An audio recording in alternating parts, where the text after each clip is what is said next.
All right. Usually Hilary joins me afternoon, but because I've switched to breakfast, she's agreed to join us at 9:45 and give up her extensive social life, which I'm sure is brimming at the moment. And wonderful Dunedin to join us now. Hilary, welcome to the show. Nice to have you on.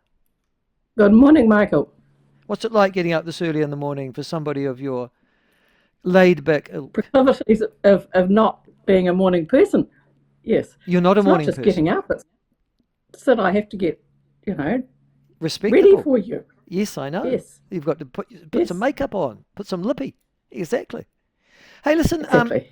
I saw something in your local paper last week, which I might have been over the weekend, which made me smile and raise a sneer at the same time. It was sort of a smile sneer, and that was a story in the Otago Daily Times that your local council has decided that's going to get involved in the Gaza issue.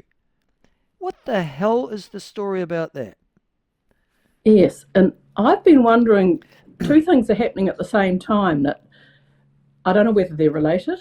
One of them is that councils have been increasingly tending to want to get involved in things that, when I say get involved, they're not getting involved, of course. They're making a declaration about how the world would like to be. And it may be that they should acknowledge that. And now with the local body elections coming up, the councillors could say, one of the things you get if you get me is that I like to make pronouncements on behalf of our area about things that I cannot change at all and to people who aren't listening to me. So I'm just telling you that that's what you'll get if you get me on council. That's Yeah. what we've got there.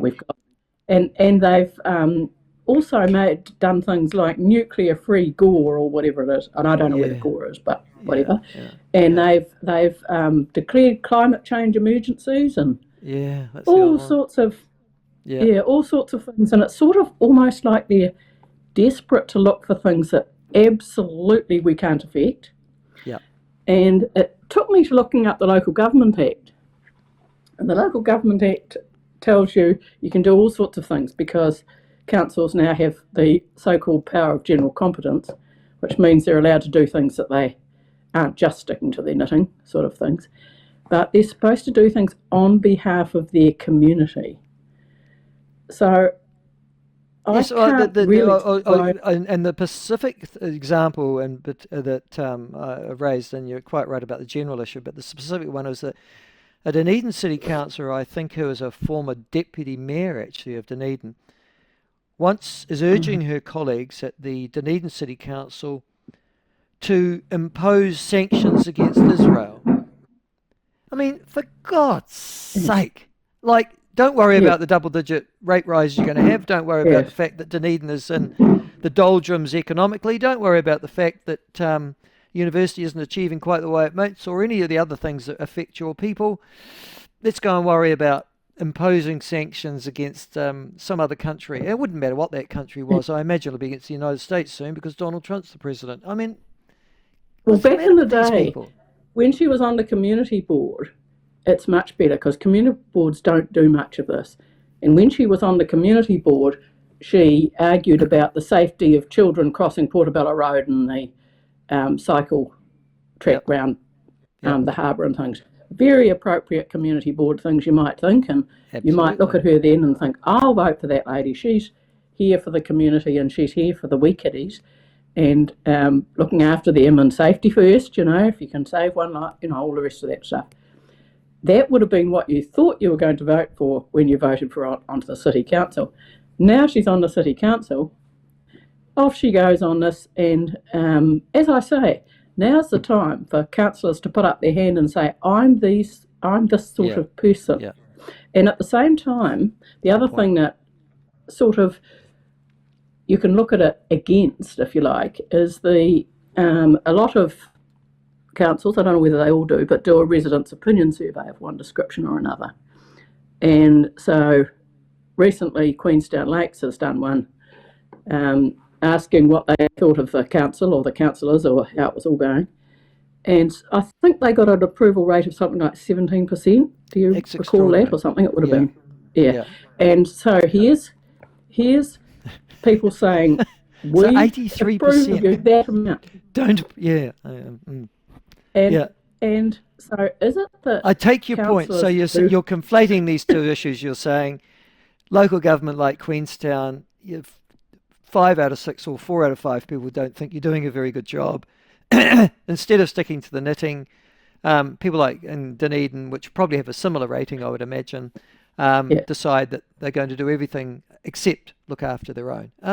Listen, what's the yes. solution? Just elect sensible people, I assume. Well, I think if you ask them what it is they are unhappy about, and quite often councils, they would have more information than that about why they're unhappy and feel that the council is being unresponsive. But you could even ask them a question in there. Would you be happier with us if we declared sanctions against Israelis or whatever the thing at the moment is? Would that cheer you up? Would that make you feel our council was doing better?